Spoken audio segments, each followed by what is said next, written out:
canto tempo de maduración, 30 días. Vamos a tirar que vamos a conseguir, pero bueno. Pues 30 días.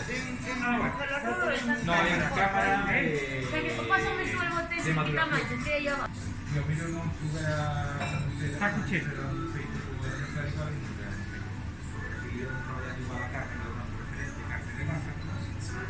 Pero bueno, o detonante foi eso, que aparece un botillo de ejemplares de Galicia, pero non é para todo.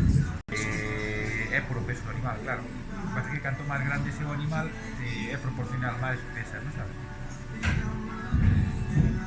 Poño unha casaca, que é? Se poño detrás que faço unha...